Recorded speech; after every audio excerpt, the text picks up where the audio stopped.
po sa inyong lahat. Welcome na naman sa another episode ng ating vlog. So ang topic naman po natin for today ay tungkol sa katanungan ng isa sa mga subscriber natin.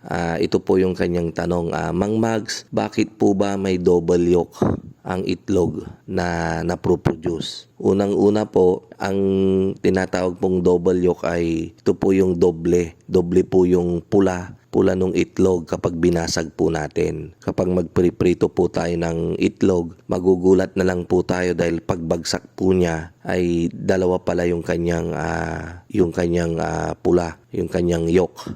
Kaya lang meron pong explanation kung bakit nagkakaroon ng double yolk na itlog. Kaya lang bago natin i-explain ay magkaroon muna tayo nung discussion regarding sa mga pamahiin ng mga matatanda noon. Yan, sinasabi po kasi ng mga matatanda noon na kapag tayo daw ay nagbasag ng itlog para ito ay ating iluto, iprito, kapag ito daw ay double yolk, asahan daw po natin na magkakaroon daw ng posibilidad na magkakaroon tayo ng kambal na isisilang sa ating pamilya. So, ano pa po ba yung mga old pamahiin? Paki-comment po dyan sa baba.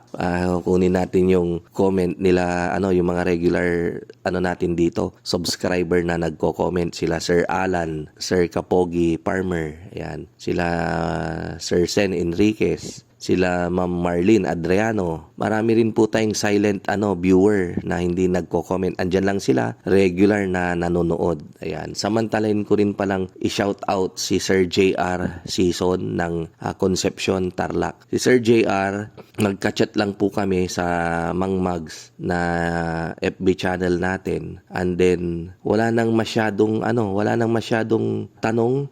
Basta na lang siyang nagpa-install ng 1,008 capacity na cages. Ako rin po mismo nagtataka rin sa inyo kung minsan. And then bigla ko na lang ma-realize nanonood pala ng mga vlog ko. So yung mga ibig sabihin, yung mga dinidiscuss po natin dito, talagang tinatandaan ninyo. Thank you po Sir JR. Tama po JR Season. Ayan, so balikan po natin yung ating topic. I-comment nyo na lang po kung ano pa yung mga pamahiin tungkol sa double yolk.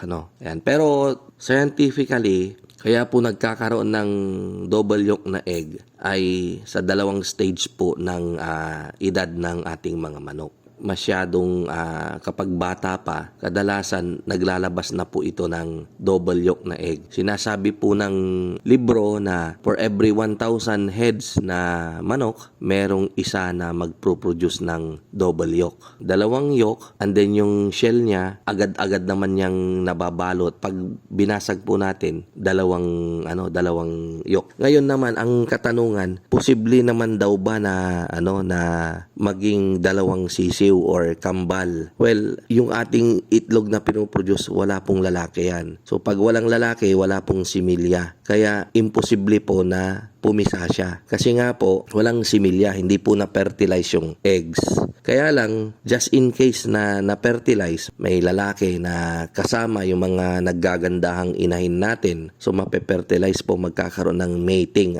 Posible ba na maging kambal? Para sa akin po, posible kapag pumisa yung double yolk na itlog. Dahil ako rin mismo, nung nasa broiler pa ako, may mga dumarating sa farm na sisiw na, alam nyo po yung kambal tuko, yung magkadikit po. Yan, na-try ko na pong ganon, and then nabuhay lang po siya ng 2 days. Meron naman po yung sisiw na 4 naman po yung kanyang paa. Yun po yung mga abnormalities po.